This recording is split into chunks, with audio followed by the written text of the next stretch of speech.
2, 1, go! Pull, pull, pull, pull, pull, pull, pull! Come on, bud, pull, pull! Pull, pull, pull, pull! Pull, pull, pull!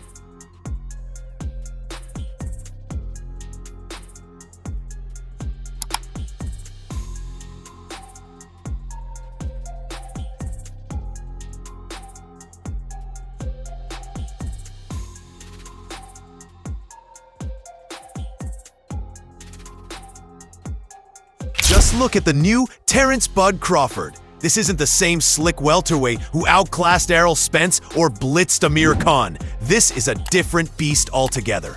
The most recent training footage has fans and analysts doing a double take. Crawford has packed on serious muscle, and the transformation is not subtle. His frame is thicker, his shoulders wider, and his presence in the ring looks dangerous. Yeah, we're working. We're working. On a holiday where I blow a lot. Getting in. Let's get it. Honor the greats, do what we gotta do. Let's get it, baby. September 13th.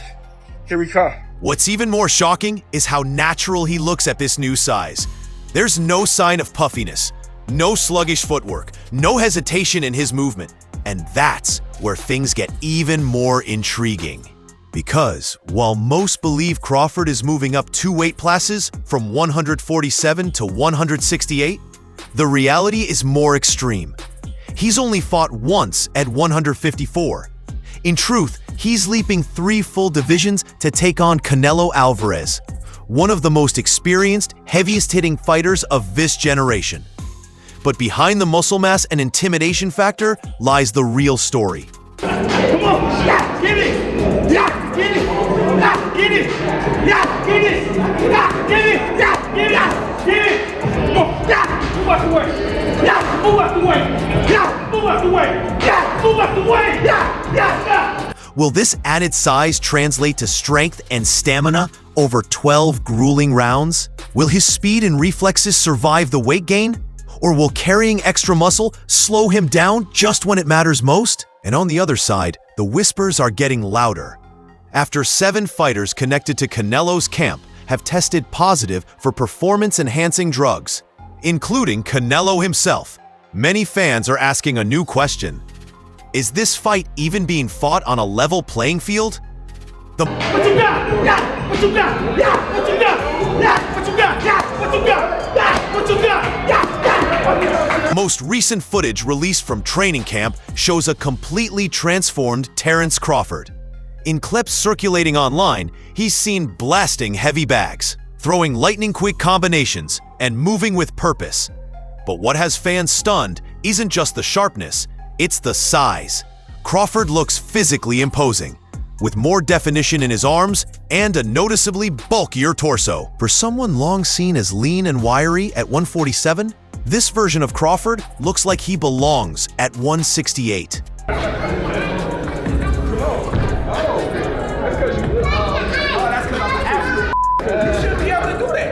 Boxing fans and pundits alike are reacting with a mix of awe and disbelief. Many are saying, this isn't just about gaining weight. This is war preparation. This is calculated muscle. And it's not just show muscle either. His training footage reveals movement that remains crisp, reactions that are still tight. He's not lumbering around like a blown-up welterweight. He's operating like a true super middleweight with added tools. Still, as impressive as the physique is, there's a looming question. Will this added muscle hold up under the brutal test of 12 championship rounds? Let's be clear. Crawford isn't simply stepping up in class. He's leaping into deep waters. While officially it's a move from 147 to 168, the context tells a more dangerous story. Point on the body, point on the shoulder. That's good. Got you. Okay, that's one. Shut up. You're going to 5. We're going to 5. I got you. No, man, come on. We got each other. No, I said shoulder body. Crawford had just one fight at 154. A solid performance against Israel Madrimov in August 2024. That makes this jump to super middleweight a 14-pound leap after spending nearly a decade campaigning at welterweight. That's massive in boxing terms. The concern isn't just whether Crawford can absorb Canelo's power. It's whether his own body can carry the new weight under fire. How will his legs respond after the 6th round? Will his gas tank drain faster? Can he still cut angles, pivot, and explode with the same fluidity? Interestingly, Crawford appears to be training for precisely that. In recent clips, he's seen running uphill, backward, an advanced technique designed to fortify leg endurance and joint strength. It's a subtle signal. Crawford knows the risk and is building a base to counter it. Because this fight won't just be about skill. It will be a test of cardiovascular integrity at a higher weight than he's ever experienced in competition. No, you're lying.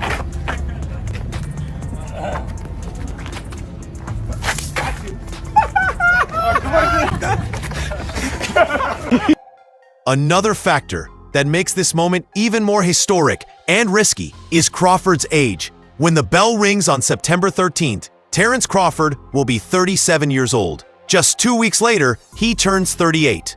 That places him in a territory where most fighters are slowing down, if not completely declining. This would be challenging enough in his prime, but to attempt a 3-division leap at nearly 38 against a 2-time undisputed champion in his own weight class? That's something even most Hall of Famers would think twice about. Critics are already raising concerns. Is this too much? Too late? Is Father Time about to make an appearance under the Vegas lights? Can you really gamble your undefeated record and your legacy against a man like Canelo at this age and as The last fighters that you fought, they ain't on my level. And you I know fought everybody. that. The last fighters you fought since Everybody. 2000, Everybody. 2002. Mention me one. You Since mention me 2002. one elite fighter. one fan wrote, "Speed fades, reflexes fade, but ring IQ, that lasts, and Bud has more of it than anyone in the sport."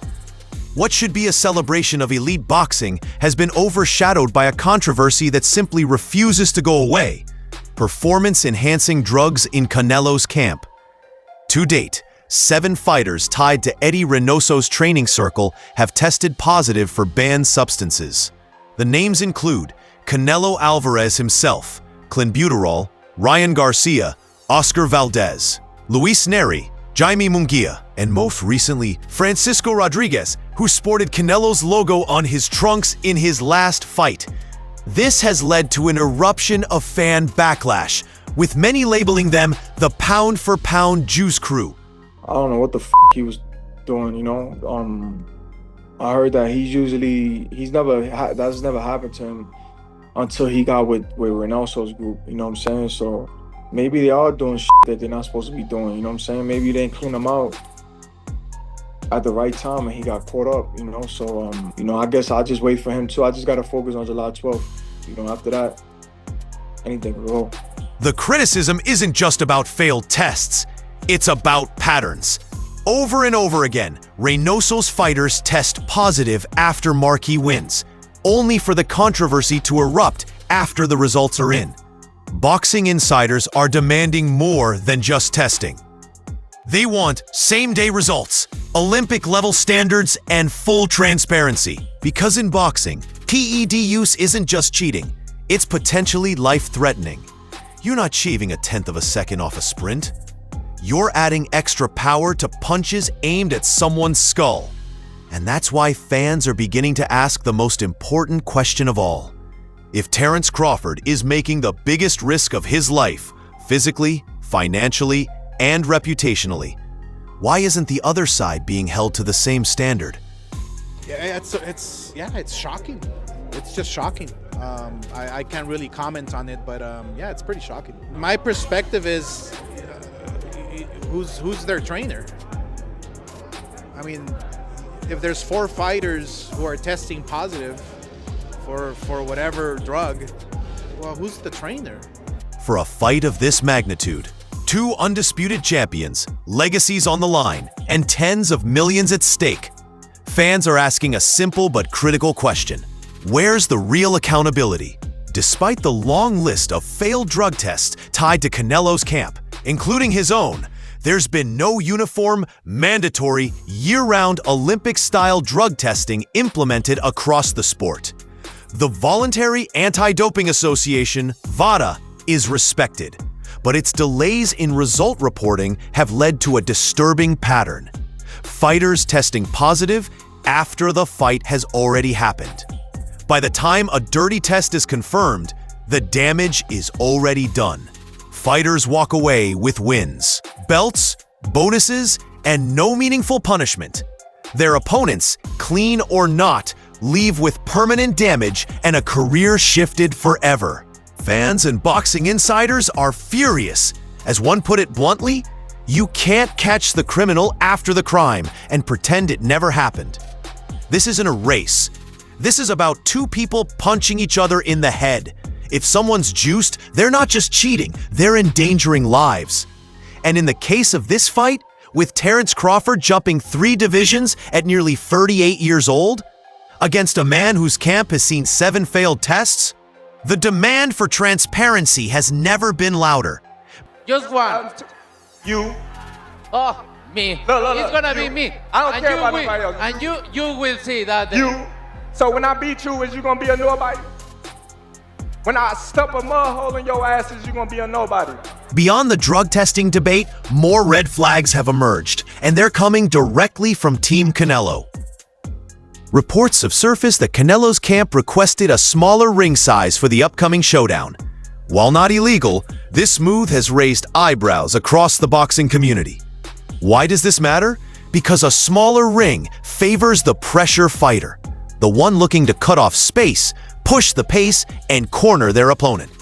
And in this case, the smaller ring directly hurts Crawford, whose style is built on footwork, range control, and switch-hitting precision. The optics of the request matter.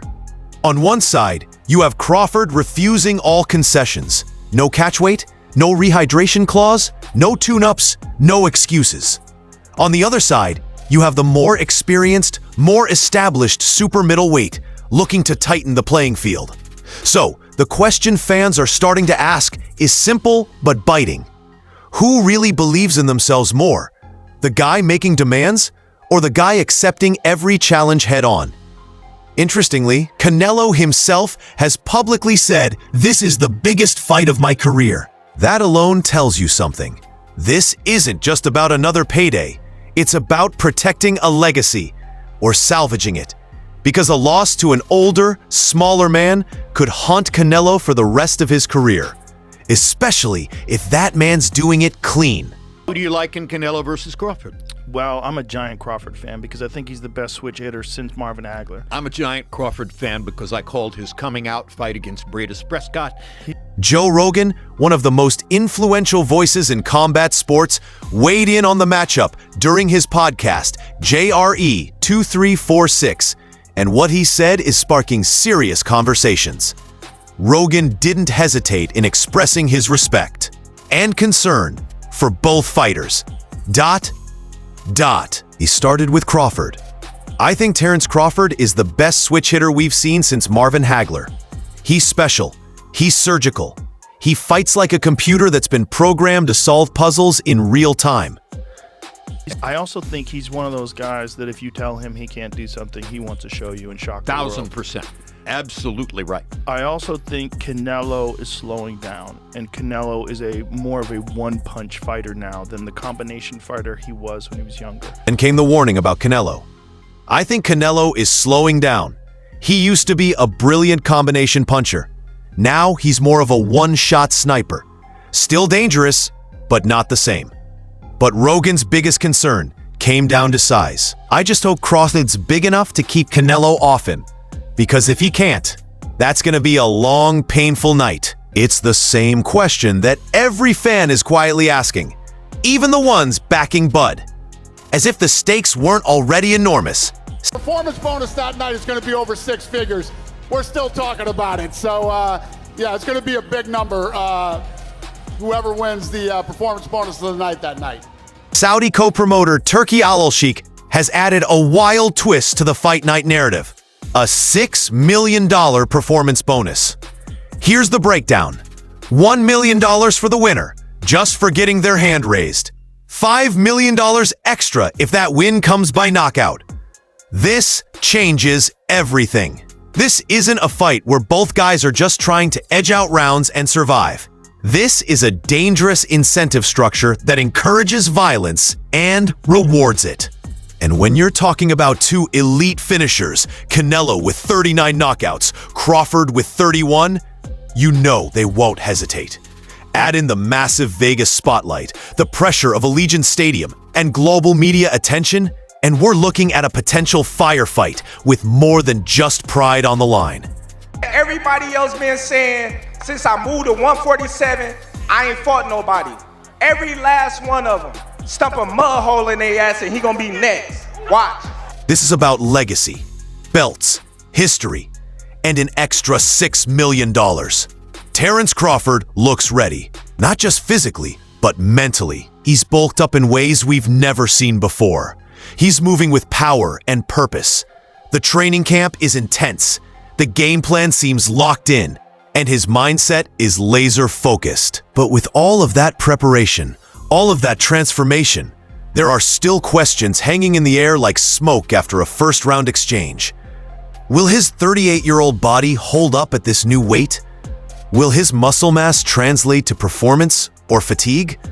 And most urgently, will the fight be fought fairly? Because if Canelo's camp continues its pattern of PED violations, and if nothing is done to enforce clean, real-time testing, this fight may not just be a risk for Crawford, it could be a tragedy for the sport. But if everything goes right, if Crawford is truly what he appears to be, we may be witnessing the single greatest legacy moment in boxing this decade.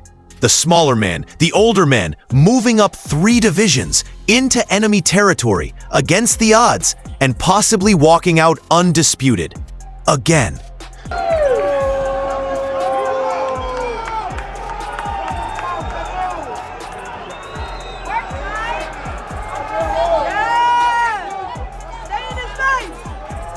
Do you believe Crawford's new size and training give him the edge?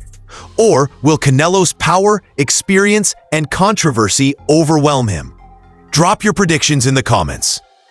Because come September 13th, everything changes. All right, guys, for the best updates on boxing news, moments, events, and actions, subscribe to Knockout Updates and turn on notifications to never miss out on quality content.